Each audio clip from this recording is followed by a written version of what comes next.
Olá, sexto ano, tudo bem? Quanto tempo? E aí, muitas tarefas em casa? Eu espero que não e que sim, e que elas sejam prazerosas para vocês. Bom, a gente vai dar continuidade à unidade que a gente já estava trabalhando, que é do crescente fértil da Mesopotâmia e do Egito, tá? E para isso eu trouxe aí algumas ilustrações que a gente vai acompanhar e eu vou explicando, vou mencionando também algumas páginas do livro para que vocês possam consultar, tirar dúvidas, tá bom? Então, a gente vai falar aí dessa região, a gente vai rever alguns mapas, tá? Então, a gente tem aí o mapa da região do Crescente Fértil, tá? Da Mesopotâmia e do Egito, onde a gente consegue visualizar ali o Rio Nilo, o Rio Tigres e o Rio Eufrates, que foram tão importantes para essas regiões, tá?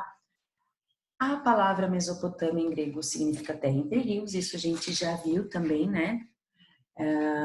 E a gente pode visualizar ali também.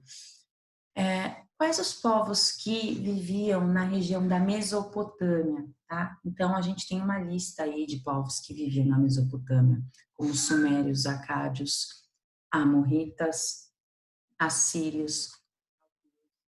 Por exemplo, os amorritas, o rei Hammurabi foi responsável pelo primeiro código de lei, que foi a Lei do Talião, que em sua base citava dente por dente, olho por olho, ou seja, se você cometia algum crime, por exemplo, se você, sei lá, praticasse algum tipo de violência, desse um soco em alguém, você receberia um soco de volta como uma punição pelo que você cometeu.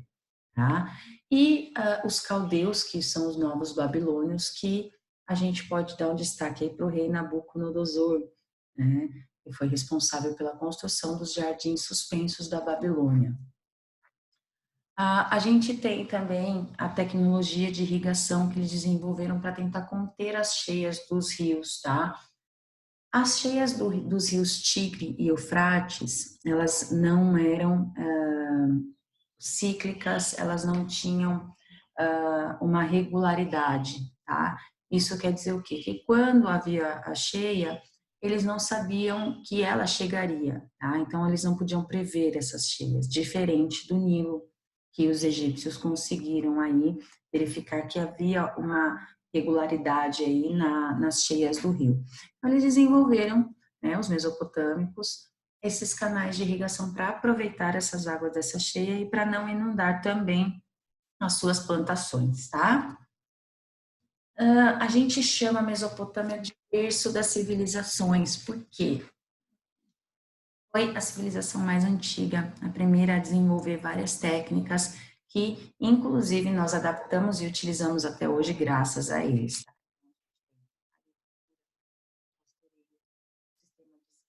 Uniforme, né? O Código de Lei, né? A Lei do Talião, Código de Hammurabi, o sistema de rodas, tá? A primeira ideia de Deus, né, que seria algo bom, algo de proteção, e também a ideia de demônio, que seria o mal, tá? Desenvolveram uma organização política, criaram as cidades-estado, tá? A questão da organização social, ou seja, quem é rico, quem é pobre, né? E o poder político teocrático, em que o rei também era considerado uma divindade, tá? E a gente pode ver como que era mais ou menos os trabalhos, né, os canais que haviam ali, que eles faziam, e o surgimento da liderança e do poder. Então, percebam ali que a gente tem o pastoreio, a gente tem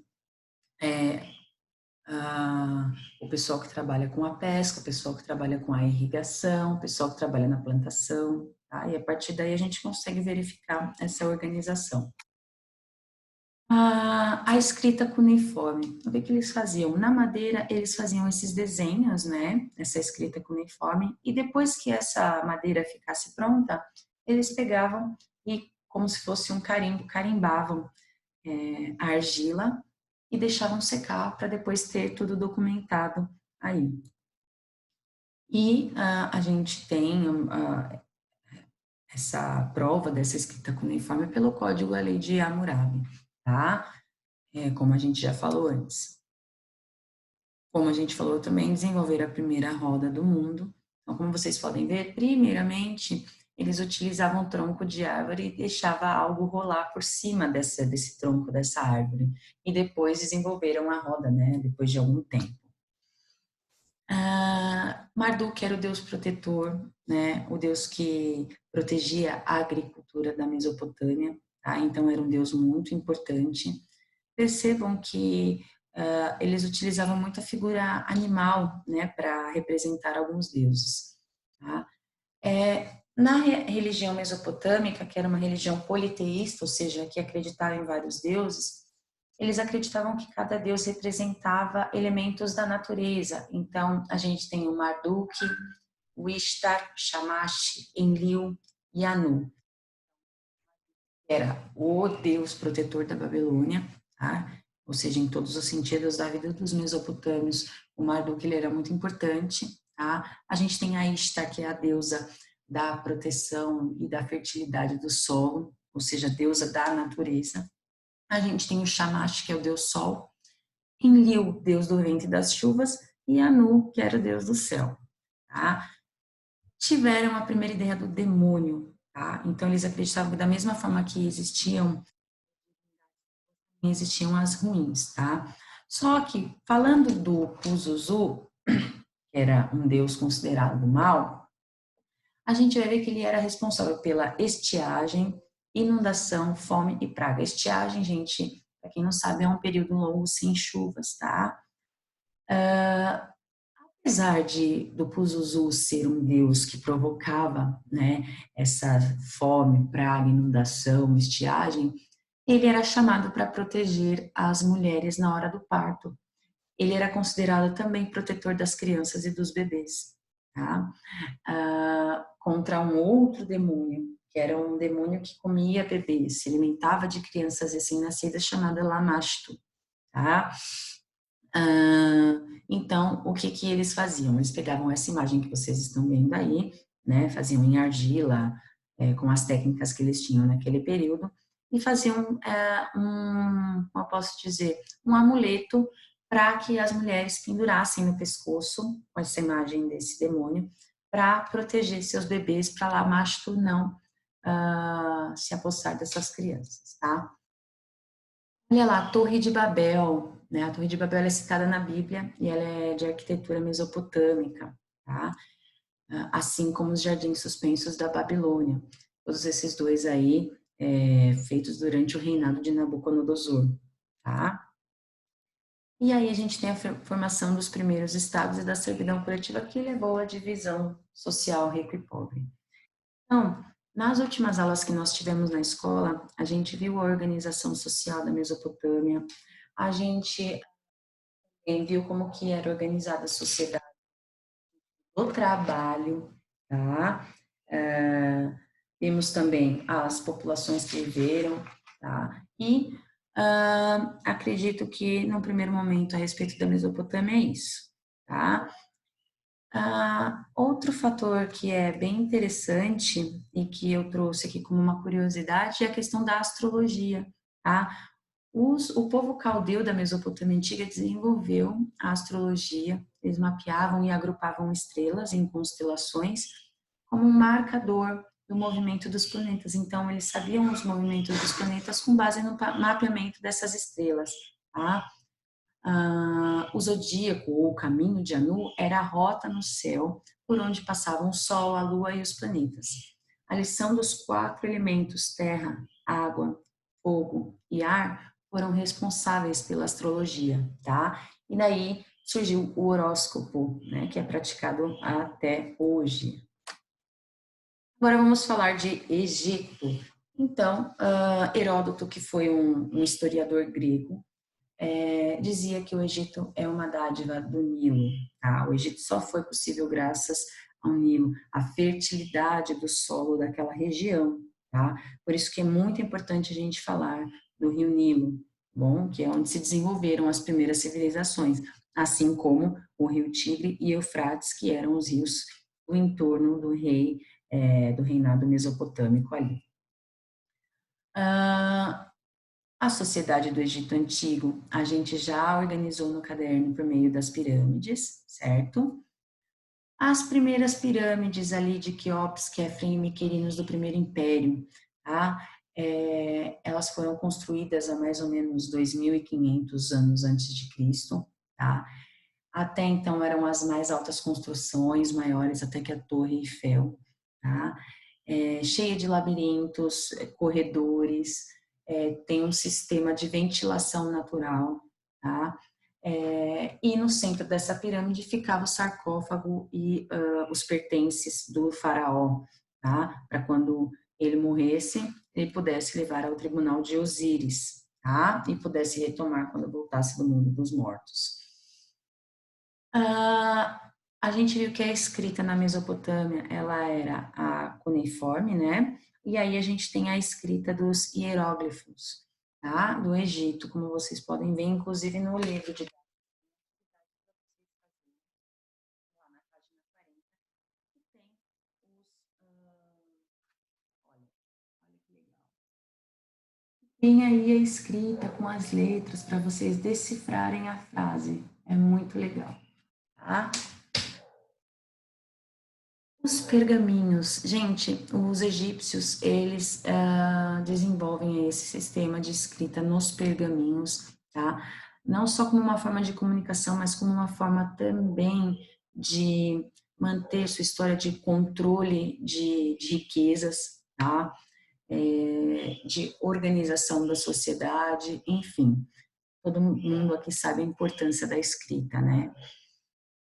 E vamos falar da mitologia e religião egípcia, que vocês estavam querendo saber já há algum tempo. E agora é a oportunidade de eu mostrar para vocês alguns desenhos que estão representando os deuses egípcios, tá? Então a gente tem ali o Amon-Ra, representado pelo Sol, a Ísis, que é a deusa da família, esposa e protetora, ela que criou o rio Nilo, segundo os egípcios, né? E ela criou esse rio com as suas lágrimas. A gente tem o deus Osíris, né? Que é irmão e marido de Ísis. Lembrando, gente, que em casamento entre pessoas da mesma família era comum no Egito Antigo, principalmente na nobreza, para manter a linhagem, tá? Então, da mesma forma que eles acreditavam que tinham que manter uma linhagem e casavam-se irmãos, né, um com o outro, primos, eles acreditavam que os deuses também, eles eram todos de uma mesma família e que eles se envolviam, tá? Então, o Osíris, além de ser marido de Ísis, também era irmão de Ísis, tá? A gente tem o Geb, deus da terra, que é irmão e marido de Nut. O que é o deus do ar, da luz, da atmosfera diurna e que sustenta o céu. Tá? Atum, que é a modificação do deus Sol. Ele representa o dia e um outro que vai representar a noite. Tá? E o deus Nun é a divindade mais primitiva e sábia dentro da mitologia egípcia. Tá? Representada por um homem com um cajado e uma barba, tá? E que ora ele é homem, ora ele é mulher, tá? E acredita-se que foi Nun quem gerou Atum, que é o sol nascente, Ra, o criador dos homens e do sol do meio-dia, e depois foram unidos ao deus Tebas, tá? Que é o carneiro, e que se chamava Amon. Então, como houve essa mistura toda, veio o Amon-Ra, que é o maior deus. Lá no livro a gente tem, lá na página 37, essa imagem que está aqui em preto e branco, a gente tem ela no livro mais colorida, na página 37, que seria o julgamento no tribunal de Osíris, tá?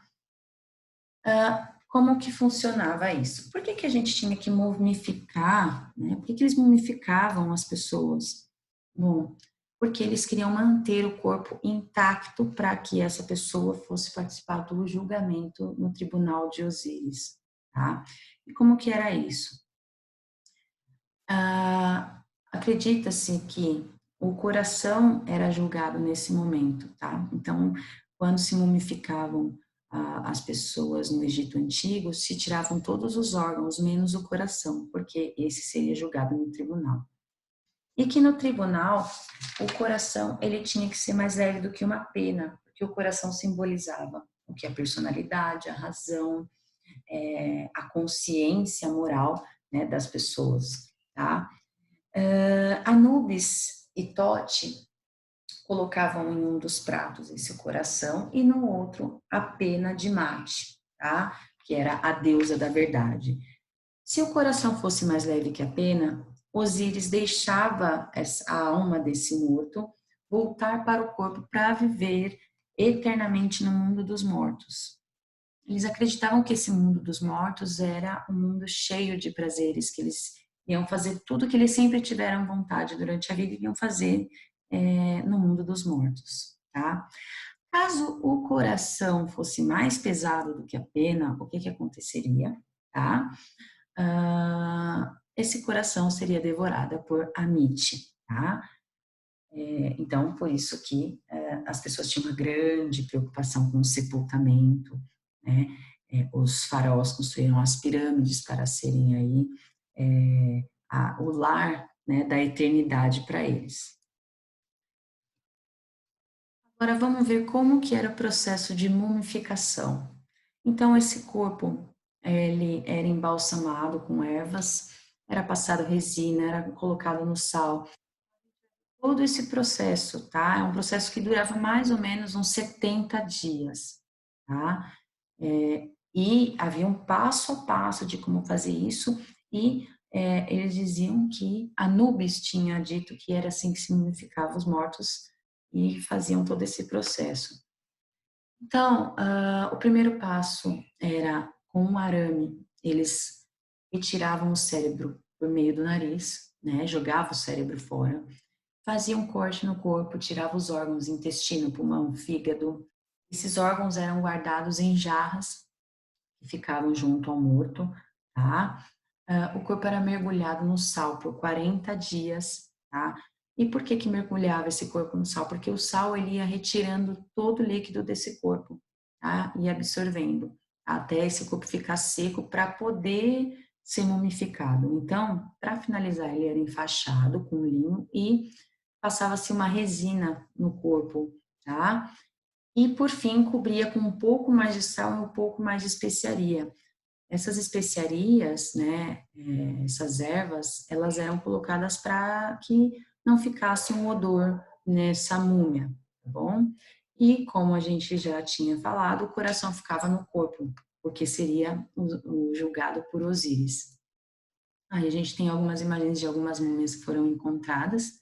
A gente tem de Ramsés II, que foi um faraó, do Tutankhamon, a múmia da avó de Tutankhamon, e recentemente uma múmia de 2.200 anos foi diagnosticada de morte por câncer de próstata, né? Graças às tecnologias que nós temos hoje, a gente consegue identificar aí muitas coisas interessantes a respeito dessas múmias. Galera, é isso, tá? A gente tem aí várias informações, vários dados. Já foram trabalhados no livro, a gente já trabalhou então o Código de Hammurabi, a questão da escrita, né, a questão da sociedade.